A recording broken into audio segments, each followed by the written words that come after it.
Hi, everyone, and welcome to BizBuzz Week 8 meeting, where we are fortunate enough to host and learn from former UCLA and NFL punter and current financial planning associate, Jeff Locke. Thanks for joining us tonight, Jeff. Yeah, happy to be here. Thanks, Colin. Absolutely. Well, we're thrilled to have you, and we also appreciate all of our members who are joining us in attendance tonight for this unique learning opportunity. So without further ado, let's get the ball rolling. So what's our agenda for tonight? Real quick, I'll go over our next play and some announcements. Then I'll introduce our esteemed guest, Jeff, who will share a bit of his life story and what's made him successful. Then I'll lead a little bit of a discussion featuring myself and our executive board. And then toward the end of the meeting, we'll allow for 20 or so minutes of open audience question and answer with Jeff. And so I'll be moderating that. And we ask that during that time, you please use the raise hand function or type your questions into the chat at any time. Also, you guys all know our attendance policy at this point. We've been doing this for a while. Just remember, it does affect chances of field trip participation as things open back up. All right, so final thing before we dive into tonight's meeting, we're excited to share that next week we will be hosting former Brown University football player and current Paragon Sports baseball agent and attorney, Joe Longo. So we hope to see you guys back here again this time next Wednesday. Now, with all these administrative details out of the way for the night, let's head into what's most important at this moment, our opportunity to learn from Jeff. And one final note that I'd like to share real quick before going over his background is how Jeff has been an incredibly gracious alum who has come back to train with and coach some of my fellow punters, kickers, and I on many occasions over the last few years. And he's been an excellent coach and mentor for us both on and off the field. We truly are quite lucky to have him joining us tonight. So anyways, now back to the point. Who is Jeff? So Jeff is a current financial planning associate at Five Oceans Advisors. He attended UCLA where he received his bachelor's degree in economics. He's also gone on to receive his certificate of personal financial planning. Back in 2013, he was drafted into the NFL where he spent 4 years as a starting punter for the Minnesota Vikings and then continued his football career for 2 more seasons with the Colts, Lions, and 49ers. He, while in the NFL, had a 43.4 yard career average.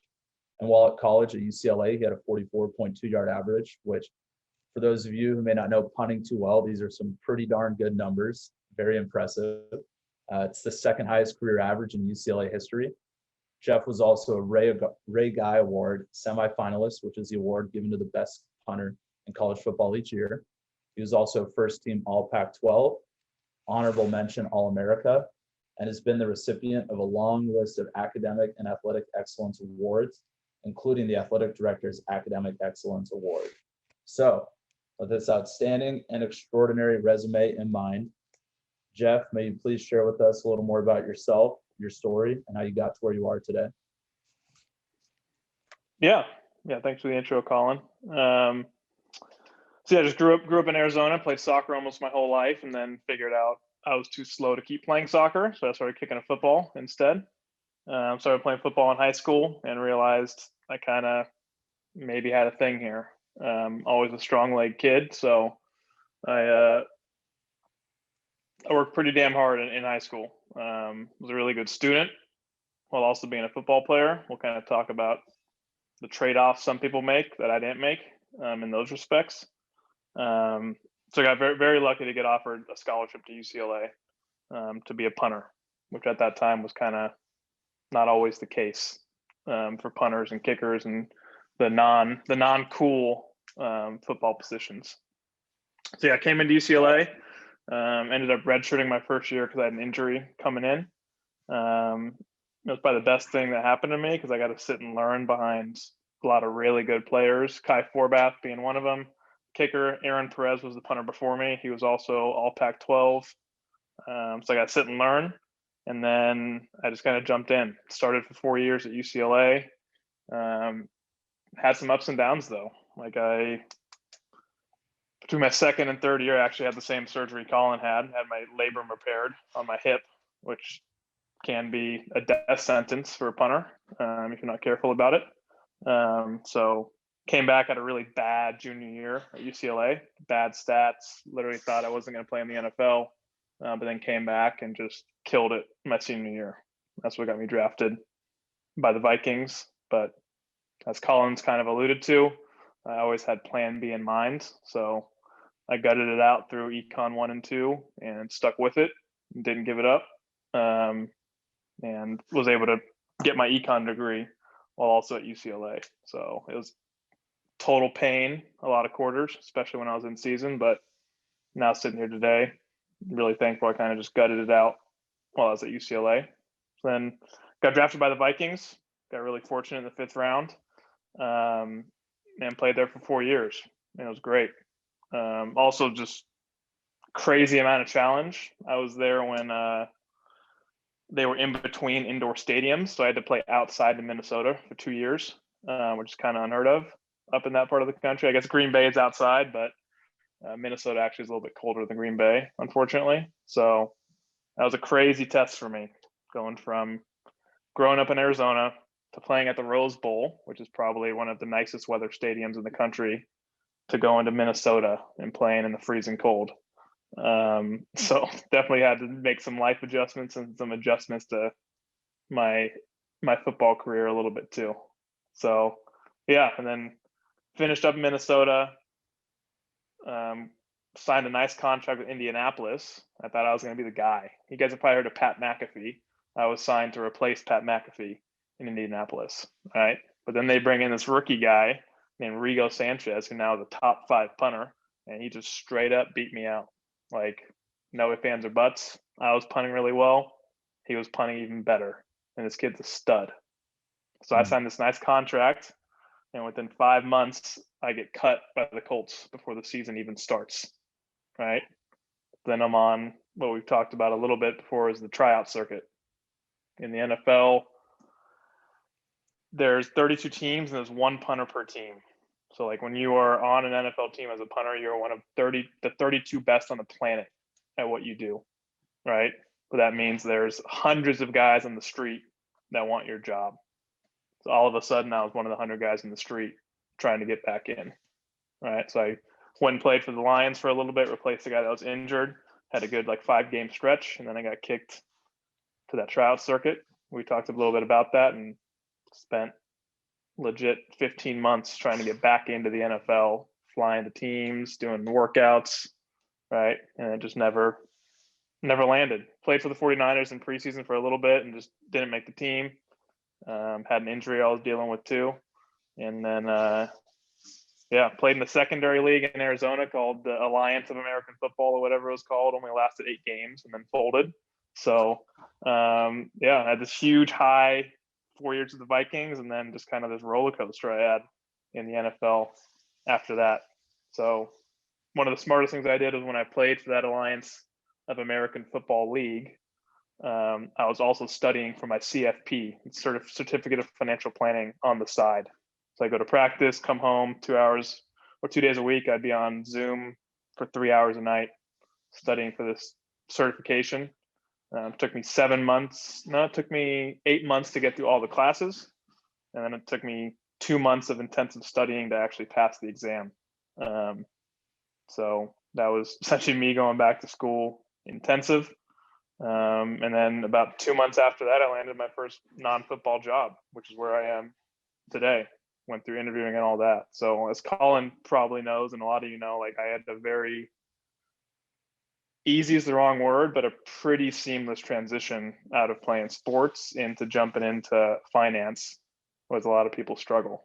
And now literally where I am today, talking to you guys, sitting at my home office, where I work every day in my new job as a financial planner.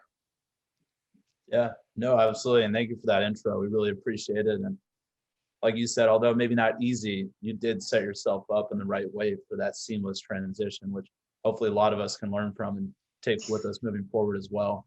So kind of looking back at your time at UCLA, I'm kind of curious, what were some of your favorite things about your time here while being a student athlete?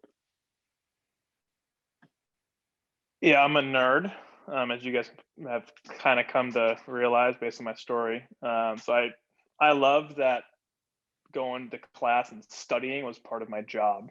Like the way I was on scholarship, I was very fortunate. It's like I literally got paid in the form of free education to work, which was getting paid to work out.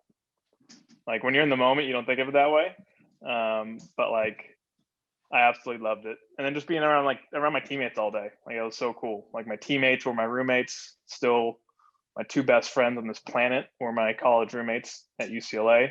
We talk almost every other day still. So like, that's one part my favorite thing, and what I miss the most is kind of having that like teammate locker room kind of atmosphere. No, absolutely. And that definitely is what college is for, And so we're kind of curious as well, while being a student athlete at UCLA and your experiences as a young adult, how would you say that contributed to the development of your career, both in like the football respect, like what did you learn while being a college player here? And then also after, if you could touch upon a little toward that transition into the financial planning. Playing college football really, it's kind of cliche to say it, but like the work ethic it takes to play college football while also maintaining your grades and just balancing everything going on in your life, like that stuff just, it transitions, right? Like, I'm in my regular job now, and like I meet a lot of different types of people that weren't athletes and didn't kind of go through the experiences I had. There's just like a different, I guess the term I use is get done.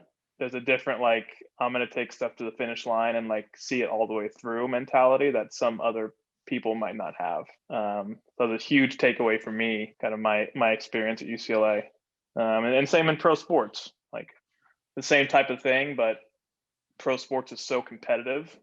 That's really the big takeaway there. You have to be getting better every day in pro sports in order to just stay in the NFL. There's no complacency. So that's definitely has helped me kind of carry over into what I do now. I got to be improving as a planner every single day, or other people are passing me by. Yeah, no, absolutely. How would you say that pressure changes as you go from college to the NFL, like as a player, and how do you deal with that pressure, like from a mental standpoint?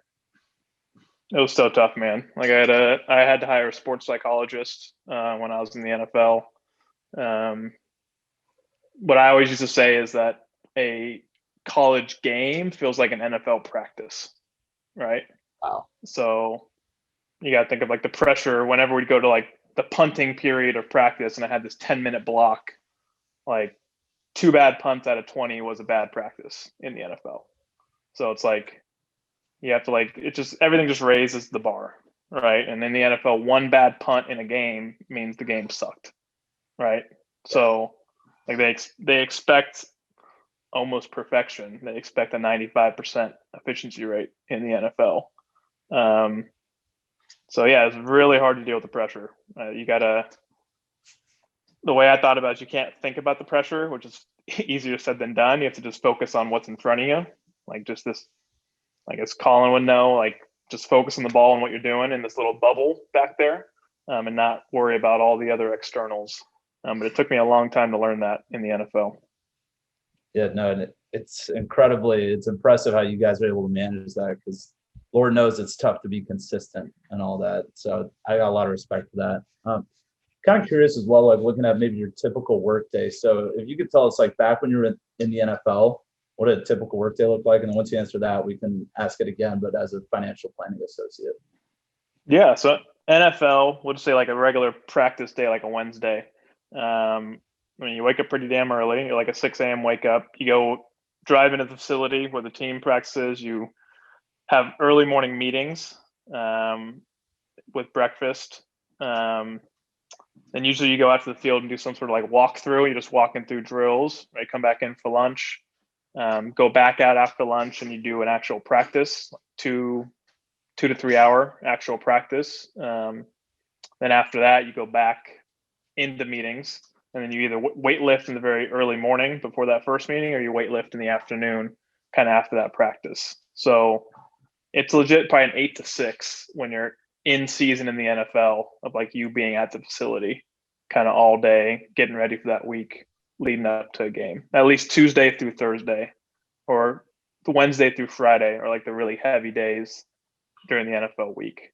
And yeah, the funny thing is like now as a financial planner, I'm very fortunate in the job I have where I pretty much get to build my schedule. It's actually less 9 to 5 and less structured than when I was in the NFL. In the NFL, it's like a master timepiece, like on the dot. you're going to be here at this time, here at this time. Every day feels the same. You don't be late for meetings because you're going to get fined. So like you are on time everywhere. But now I have a Google Calendar that my teammates, my colleagues at my work can share with me, and we move back and forth on meetings and stuff. But now it's just like very fluid. I still wake up in the morning and work out. I'm a big meditator. Helps me kind of keep my mind at ease for the whole day, so I don't overreact. Don't get too emotionally high or emotionally low. Try to stay even keel when I'm dealing with clients' money. So do that in the morning, and then I'm really lucky. I walk downstairs into my home office where I'm at right now and log on to our systems and just kind of get going on whatever the challenge of the day is.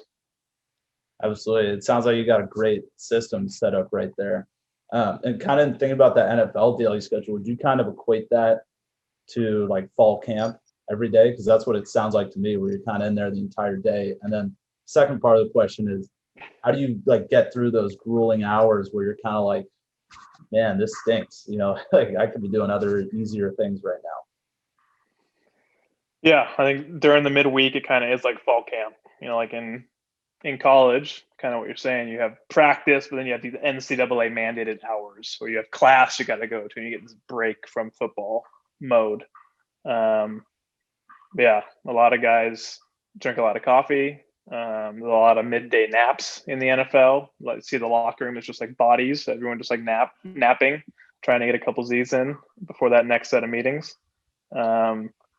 But yeah, it can be a grind. I was lucky to be a punter. We have a lot less strenuous schedule because we don't have all the video watching and all the playbooks to memorize. So just like in college, a lot of my NFL teammates absolutely hated me during practice and during fall camp because I was over there like reading a book or something while they were trying to get to meetings. Yeah, so kind of thinking about the time, that wind down time, did you ever pick up any hobbies or anything like that? Not so much hobbies. I golfed a bit. Became a decent golfer when I was in Minnesota. But for me, I didn't like to do physical hobbies because I wanted to save my body for my craft. But I became an avid reader of like anything finance, psychology, economics in my free time when I was playing in the NFL. So that also helped me as I'm transitioning out now, kind of having that extra knowledge. Yeah. Would you consider those books you read to still be pretty instrumental in helping you become a lot more knowledgeable about that financial planning stuff? And you find yourself applying some of those insights and whatever? Yeah, it kind of gave me my foundation. So I had the economics degree at UCLA. The joke about economics is everything that you learn in school is just like in this vacuum. And then whenever you actually go out to apply it to the real world, like nothing actually equates. So me reading all these books were helping me to equate what I learned at UCLA to actual application out in real life. So yeah, a lot of those books, a lot of them are sitting right here on the bookshelf next to me. And I reference a lot of them to this day in the work I do. Yeah, no, absolutely. And thinking about some of those like books and whatever, like what would you say are some prominent themes or concepts that you find to be like really true in the real world? And were there any others where you're like, I'm not actually really seeing this play out like they talked about? That's a great question. I don't know how deep we want to get into economic theory here, but like the way like the money supply works and the way banks work, like that's very vacuum when you talk about economics. And now obviously we're seeing post-COVID all this money hitting the system, and like we don't know what's going to happen. Like there's no textbook that's going to tell us like this is what's going to happen when we put this much money out into the financial system, right? So that's one thing that like doesn't equate. One thing that always does equate, I kind of told you, I love studying evolutionary psychology and evolutionary biology, right? Which is just how our brains and our bodies are wired, right? Yeah. Because no matter what we learn, no matter how we upgrade our technology, like the base system is still this human body and this human brain, which is not changing as we reproduce. Like evolution is pretty stuck that we're the same humans we were 20,000 years ago. We're going to be the same humans 20,000 years from now, right? We're not going to evolve that fast. So knowing how the core system works helps kind of understand how really any human what their base reaction is going to be to any situation. So that's helped me a lot in my finance job because I see the emotional reactions a lot of my clients have when certain things happen to their finances or in the stock market or whatever they're looking at. Helps me kind of be one step ahead of what I think they might be feeling and thinking. Yeah. So when they are, say, a little stressed out or maybe having some negative emotions, what are the ways you kind of deal with and manage that? And like, what do you do with them? Yeah, it is client by client. You got to know your client. Right? Some people react different ways. A lot of what I rely on is just historical data. We have data series going back to like 1926 of stock market history, economic history. One thing I always tell them is like history just really repeats itself. It just looks a little bit different each time. History is just a bunch of cycles repeating themselves. We think they're different, but then really not that different every time they happen. So really it's just grounding them that like, this has happened before. It's going to happen again. The people that stick with their plan that we establish, right, and don't change it whenever these negative things happen are the ones that have success for the long term, right? You're going to feel like crap in the short term, but if you stick with the plan, you're going to have success later on. Absolutely. I'm curious your thoughts on, like, maybe if you've heard the saying, it's not about when you get in the market, but how long you're in the market. Do you think that's a true concept in what you've seen? 1,000% true. We use that same concept almost every day. So many people want to wait and time the market, right? They want to see the 30% dip and be like, I bought at the dip. Now look how rich I am. But the problem is the market spends just as much time in dips as it spends in all-time highs. So you're going to be not having your money put to work in the stock market if you just leave it on the sideline in cash, waiting for that next big thing. So especially for young people like us, like I'm 31, I'm very young in terms of an investor life cycle. So like for me, I could care less what the price of a stock is the day I buy it right now. Literally could care less because I'm buying stuff for 40 years. So it's going to be up. It's going to go through 3 or 4 of these, right?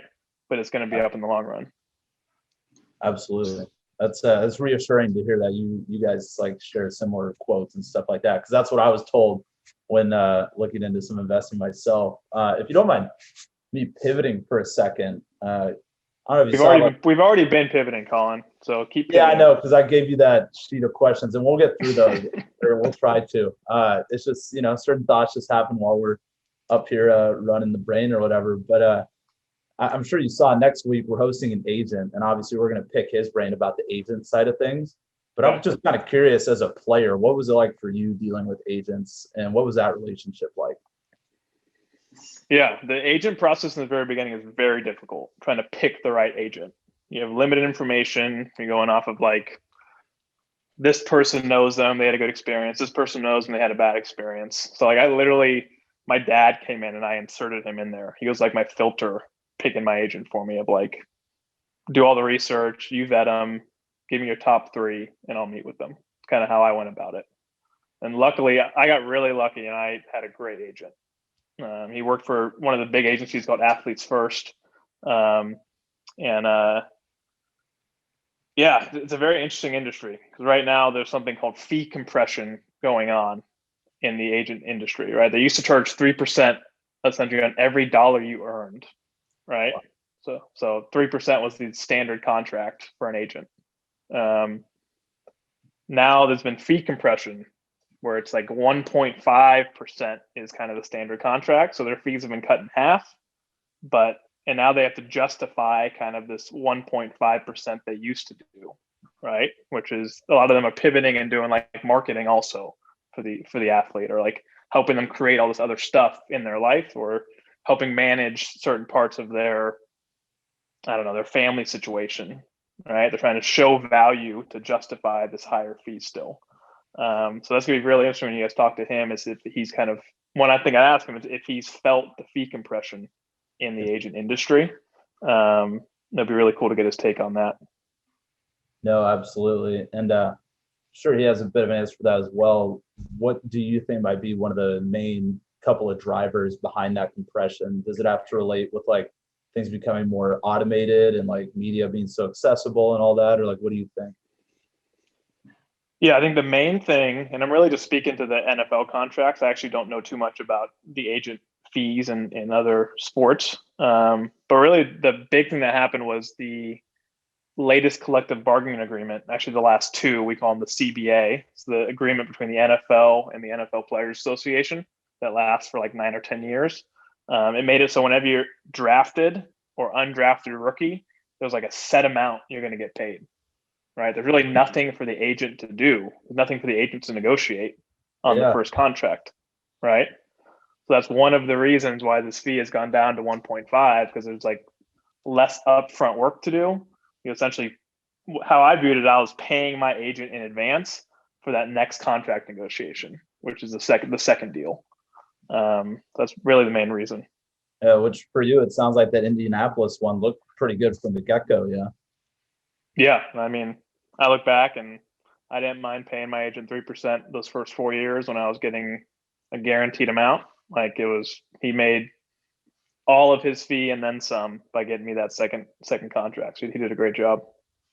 Absolutely. Well, we have a follow-up question for that agent question from Johnny, and I'll read it out loud. And Johnny is one of our executive board members, who's our treasurer and alumni relations manager. And he's curious from the player perspective, maybe what advice you would have to share for someone who may in the future want to represent players as an agent. Like some direct feedback, you know? Yeah, that's a good, very good question. To be an agent is an extremely, extremely competitive industry, right? We have the last stat I saw was like 10% of all agents represent 90% of all the players in the NFL, right? So there's 90% of agents essentially make no money. That's just the reality of being an agent, right? It's like if you want to crack into the agency world, just like if you want to crack into finance, you got to go and what I call, this is something we can bleep out later, you got to go shovel shit somewhere, right? Which means like you got to go pay your dues in a shop as an intern or as an associate and like do anything and everything in that agency, just like pay your dues and work your way up, right? It's really hard to go out on your own and like start your own thing because these like top 10% players, these huge agencies kind of run the show in pro sports. So you kind of just got to find a way in and be willing to just unfortunately suck it up for a couple of years. Sounds like, yeah, you got to put your head down and just put in the time. We also have another question from Tom, who's our website manager and video editor. He's curious, what were some things you feel you took for granted in quote unquote regular life after experiencing the NFL lifestyle? Yeah. And one of the things I took for granted was just literally seeing my family. Like I was a pretty bad son and a pretty bad brother while I played in the NFL. And it's just because like the way I always talk to people about it, like the NFL is the ultimate excuse. Like no matter what you're doing, you can tell anybody, no, I got training tomorrow. Like I gotta go. Football. I gotta go to bed. Like I got football. I gotta go prep for. And it's kind of BS when you think about it. Like you have plenty of free time to go and do good things and be with your family.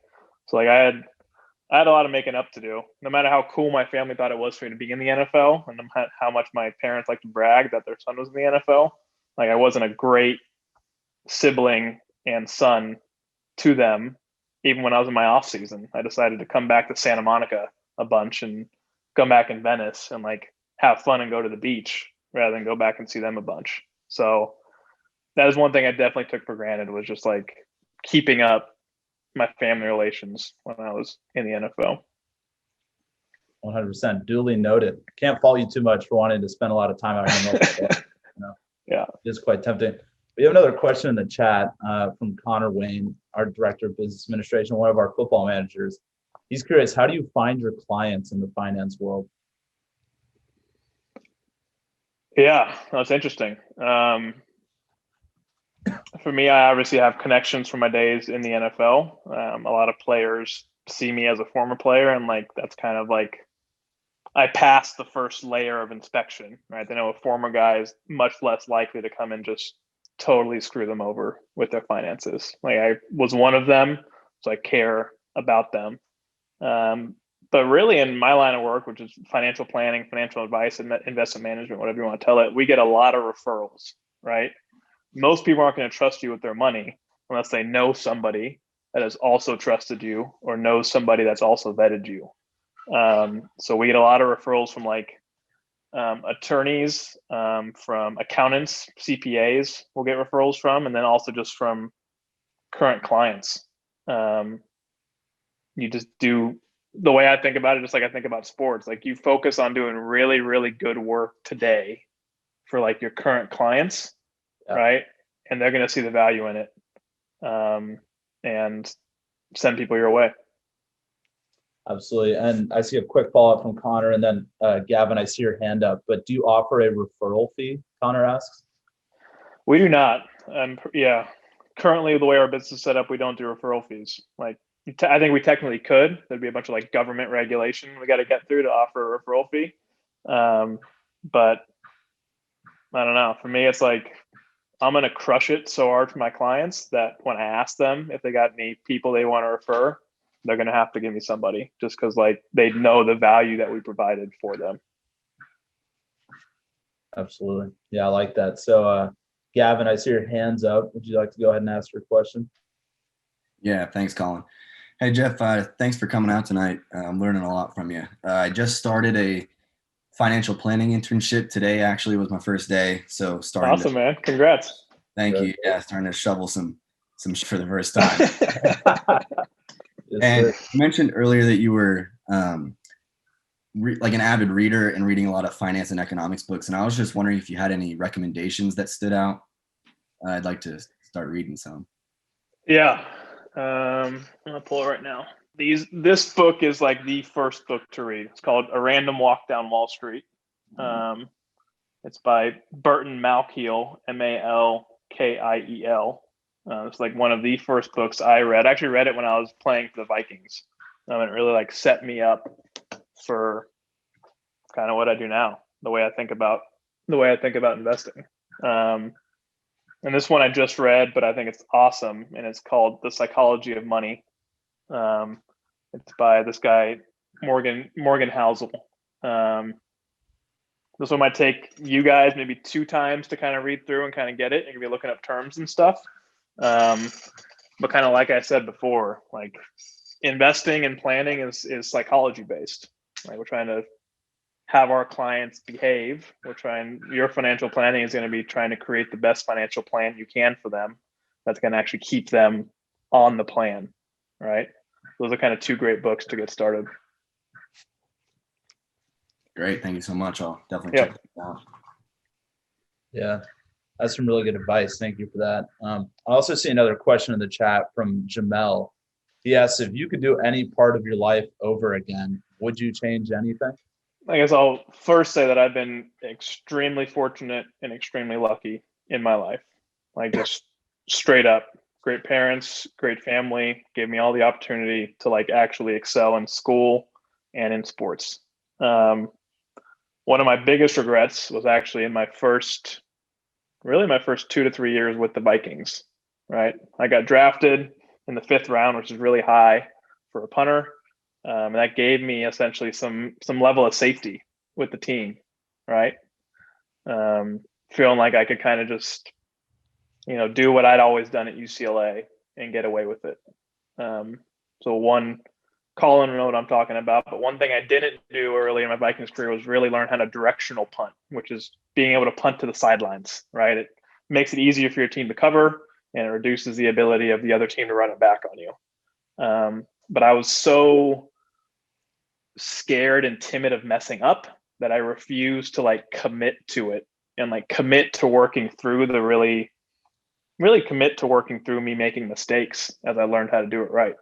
Right. I played it safe rather than taking the risk of putting myself out there and exposing myself to messing up. And that caught up to me 2 years later. right? I was going into that Indy contract, and even out of that Indy contract, I was a decent directional punter, but every other punter in the NFL had learned it in those years I was playing safe, right? So that was a big regret of mine, was not just really what I call ripping off the Band-Aid early and taking the risk. Yeah, definitely. Speaking of risk and all that, it sounds like it's definitely good from like the football respect and whatnot. Would you say the same thing with your financial planning stuff, or I assume it would be kind of different? Yeah, no, it's a very interesting concept, right? The way that we kind of talk to our clients about their money is like, you have a risk bucket and you have a safety bucket, essentially, right? Your emergency fund and any expenses you have coming up in the next 4 to 5 years, we're going to want to put in the safety bucket. But like everything else, we're telling you go full tilt. Like, Wow. Put in the stock market, let it ride for many, many years. But like this money, the way we talk to our clients, like this money you put in the stock market bucket is gone. Like, you're not touching it for 10 years. If you call us and say 5 years from now, like, hey man, I really got to do this stuff, we'd be like, dude, it shouldn't have been in the stock market in the first place. It's like, that is like long-term bye-bye. Like same thing with crypto, any what we call risk assets. Like this is money you got to be willing to part with for a long time to be able to go through these dips and valleys. So I take a decent amount of risk in my finances, but first I check the box. What money am I going to need in the short term? Right. And I dig deep. I think Gavin just asked me financial planning. Like that's a huge part of financial planning, is digging deep with your client on the money they're going to need. And some of that is like, how safe do they feel in their job? Right. Yeah. If you don't feel safe in your job, we're going to put more money aside up front to make sure you have a little cushion in case something happens. Right. So we call it the barbell approach. Think of like a dumbbell or a barbell with the two ends. You got this big risky side and you got the safe side, right? And we just really make sure the safe side is where it's supposed to be. Yeah, I like the idea of the two different buckets, and separating that. I'm kind of curious, relative to like your competitors and stuff, would you consider yourselves maybe more on the aggressive side, on the safer side, or kind of in line with everyone? Could you kind of walk us through that a little? Yeah, that's a great question. We're probably right in line. We're just kind of in line in a different way. Yeah. We personally don't believe in like anyone's ability to beat the stock market. Like we essentially, to be honest with you guys, we essentially index fund for our clients. If you guys know what an index fund is, it's just essentially accepting what the market gives you. We don't technically index fund. We do a little bit of kind of small tweaks in the mutual funds that we hold or the ETFs that we hold. But we don't try to do anything tactical. We're not saying like US is going to outperform, so we're going to hold it here, or like Europe's going to do great, or like we don't play that game at all. We don't try to outguess the market. It's just not how we do. Where a lot of other shops or other firms or companies, like that's their big sell, is like we have the team and the researchers that can predict what's going to happen. I vehemently disagree and don't think anyone has the ability to predict where the stock market's going. Yeah, no, definitely. That sounds like a very smart approach. And Connor jokes. So Connor, your question is not going to get answered, but pretty funny question. All right. And Drew, I see your question. We'll get to that in a sec. One big one I definitely wanted to make sure we cover with Jeff tonight is this, which is basically, can we kind of hear your take on the low levels of wealth retention among professional athletes after their retirement? And if you're open to it, like you've kind of alluded to already, maybe some steps you took to avoid this. So yeah, if you can kind of share with us a little more about that, because that's definitely relevant for some of the athletes on this call. Yeah. So the first thing, and what you guys should know, is like I created a presentation literally about this. It was like how to make athletes not go broke. It was actually one of the internships that I did, which we might talk about later. I did an internship between my second and third year in the NFL. I was with the Vikings. I took 6 weeks to do an internship at an investment firm in Santa Monica, right? Created this deck. So the first thing you got to know, the big 78% number, the 80% number you guys see, right, is total bull. Like, not based on stats, not based on data. The stat was like 78% of players go broke or are in financial distress after they retire. Like it's not true, just straight up. Unfortunately, the number probably is higher than it should be, right? If you were to compare like NFL players to their peer group, right, I would say they probably are going broke and in distress just as much as their peers, which shouldn't be the case when you make as much money as they did. And as to the reasons, there's just so many different types of things. Like it could be family background, right? Never having education around money, or my family never grew up with money, right? You were never taught anything about money growing up. And all of a sudden you have hundreds of thousands of dollars sitting in your bank account in one day, and you have no idea what to do with it, right? Age is also huge too. Like some of these guys getting drafted in the first round of the NFL are 20 years old, your guys' age. Like, I mean, let's ask somebody on the call. We can ask Connor since he's been active. Connor, what would you do if you had $1.5 million sitting in your bank account tomorrow? That's what happens to a rookie that gets drafted in the NFL. Yeah, I mean, He says pay his tuition. Yeah, pay tuition. Like Hire yourself. Hey, dude, I love it. Yeah, I'll be there for you. But yeah, just age. Like, you don't have enough experience in life. I didn't have enough experience in life. I leaned to my parents. What do I do with this signing bonus I just got? I don't know what to do with it. Like, what do you guys do with your money? And then the last thing is, the worst thing is the overconfidence, right? And when I say overconfidence, I mean that a lot of NFL players and other pro athletes think their careers are going to last longer than they actually are, right? They think I can spend this money now because I'm going to be the next Tom Brady. I'm going to play at least 10 years. Like, no doubt I'm going to play 10. But like the stats are the average NFL career is 3.5 years. Like, that's just the hard truth. I played 5, so I feel extremely lucky to kind of have beaten the odds, but I was always planning my life with those odds in mind. So that kind of gets to how I didn't become one of the stats, was that like I knew that I needed to save almost all of the money that I made in my first couple years in the NFL, because like there ain't no guarantee this is going to last, right? And I'm going to have to go and retrain. Like, you should be saving money up for like a 2-year gap of no income to be able to retrain to then go and find another job after the NFL. And not enough guys do that. Yeah, no, thanks for answering that. We appreciate it. And this was not on our sheet, so I apologize. But a couple years ago, like an NFLPA representative came and spoke to our team and shared like, hey, here's how your expenses actually pay out based on the average salary. Would you kind of mind sharing with like other members here kind of what that actually looks like, what the average salary is, what it looks like after taxes and expenses and everything, about how much actual spending money you have? Yeah, so it's all public data, so I can easily share it with you. Like, my first year in the NFL, my starting salary was, I think, $405,000 was like my starting salary. My year one salary after signing bonus came in. So first of all, like, if you play in California, or I played Minnesota, the first thing you do is cut it in half. Like, literally just cut it directly in half for taxes. Like, it's gone. So we're at 200 now. I have 200K, which is still a little money. Like, still a lot of money. 3% to an agent off the top, right? So that's gone. Another 6,000 down. You got to remember too, in the NFL, you only get paid during the season. So I make all of this money between September and December, and I got to save money for this.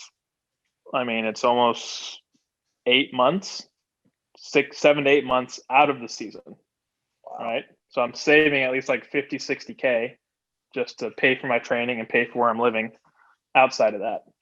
So, and then you're going to put money in your 401k. You're going to put 20K of it into your 401k. So that's gone. So like, you're maybe down to like 90 to 100K of like extra money after a $405,000 contract to be able to do stuff with. So that's one of the pitfalls guys run into, is they look at the gross number, right, which is this 400 number, and think I'm going to be rich forever, right? Yeah. But when you cut in half, take out expenses, like this 100 or less is what's left over to actually like help you on your next stage in life. And could you share a little about rookie dues with some of our members who may not know about that? Because that can easily maybe turn that 100K, cut it in half right away. Yeah. Yeah. So, I mean, one thing I didn't say, you actually pay the Players Association dues. That's just like general across the board. They negotiate on your behalf with the NFL. So you pay them yearly dues for them to negotiate. But what you're talking about is like a rookie dinner. Like when you get drafted, when you're like when you're a rookie on a team, the rest of the people in your position. So for us, the punter, I would have to take the kicker, the long snapper, and like some of the coaches out to like a very, very nice dinner and pay for the whole thing. So literally, like for our clients that are in the NFL, like we actually budget for this ridiculous, essentially ceremonial thing, which is the rookie dinner, and just having to flush some money down the toilet just to pay your dues. And if you don't mind throwing a couple numbers out, maybe for people to understand, can some of these be in the range of above like 10K up to all the way maybe like 30, 40, 50 or something? Yeah, if you're like a first round player, say you're like a first round quarterback, right? It's probably going to take out the entire offense to one of these rookie dinners. Like Trevor Lawrence, for example, might have one of these, and he's going to drop at least probably 100K on his dinner for the entire team. At least 50 for him. Yeah, 10K is like a good ballpark if you're like a position player that has a lot of teammates you got to take out. Unfortunately, it's no fun. Yeah, Johnny asked, what in the world are they eating? I think it's also, what are they drinking as well? That's a problem. They order the nicest steak and the nicest lobster. They get a bottle of wine, and then they get all of that to go also. So that's where they get you. All right. Yeah, no, that is absolutely insane. So I see Jamel asks above, based on your like internship and that presentation, he read that you had a similar deck of presentation for UCLA athletes, which Mel, I can share firsthand. I was able to experience that, and it was an excellent presentation, helped open my eyes up. He asks, what was the most important thing you learned, whether it be financial or otherwise in general, from that experience of maybe like creating and delivering that presentation? Yeah, I think just like when you write or you create a video, you create anything, you kind of realize how much you actually know, right? When you read something or you watch something, you're like, oh, I get that. Like, I could, that makes sense. Like, yeah, I got that back in my head. Like, I know that. But when you actually have to create something and present it and speak about it, that's when you really like test the limits of your knowledge, right? That was kind of the coolest thing that I kind of learned creating these decks personally. And then in terms of like specifically for like UCLA students and UCLA student athletes, I really just learned a lot about like the expenses of going to college. Like I was so fortunate to have a scholarship. Like I learned what other students that are on scholarship have to pay, right? And I like had to dig into all the finances of what it really costs. And that was really eye-opening for me. Oh, absolutely. That is really true. The more you teach it, the more you have to realize that I really do got to know this stuff, and you end up figuring out that you know more than you might have thought otherwise.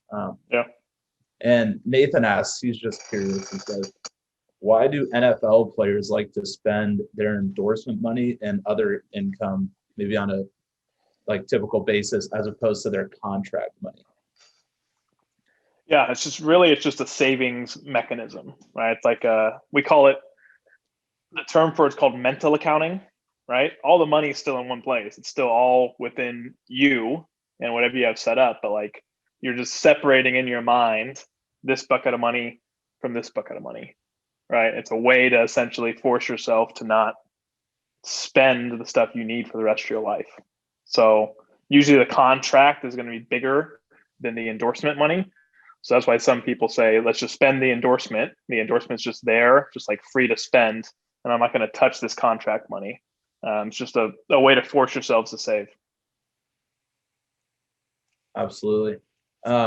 Bruno, who's one of our O-linemen at UCLA, he's a freshman. He also asks, have you ever had to budget a rookie dinner for an O-lineman? Because he is I have not. Yeah, I have not, but I would not want to, because those guys can freaking eat. So best of luck, Bruno, if you get drafted. You can give me a call and I can give you a little budget if you need it. Oh, I've seen Bruno perform. He's a beast. I think it could be in his future soon. I'm also kind of curious if you kind of share with everyone what some of those stats actually look like, not only in football, from like being a college athlete to then becoming a professional athlete, like, the rates of who becomes one. If you could also Yep. maybe explain for other sports, for other athletes on the call, and maybe things to do and keep in mind as plan B and stuff like that. Yeah, I don't have the numbers right in front of me, but it is like some crazy numbers. It's like high school to college, it's like maybe 2% of all high school athletes make a college sport, right? And then it's like from there, it's like 0.5% of all college athletes actually make it to pro sports, right? Something crazy like that. So I think I did the numbers. One thing I did once was I wanted to figure out the actual probability of making it to the Super Bowl, like a high school player making it to the Super Bowl. And you have a better chance of bowling a perfect game in bowling or like becoming an astronaut than doing that, right? It's like crazy stats, right? Just the odds are like so stacked. I'm not trying to discourage anyone on the call. It's just like, that's just the reality of the business. Like, I hope all of you find success in pro sports if you want to, but the stats always drove me, being an econ major and a nerd, numbers nerd my whole life, of like, got to have a plan B, like everything's stacked against. So like I always knew that there'd be something post football, no matter what I did. Even if I played 15 years in the NFL and never needed the money again, right? I knew there was gonna be something post football. I'd be retired at 35. The hell are you gonna do until you're 70 or whenever you want to retire, right?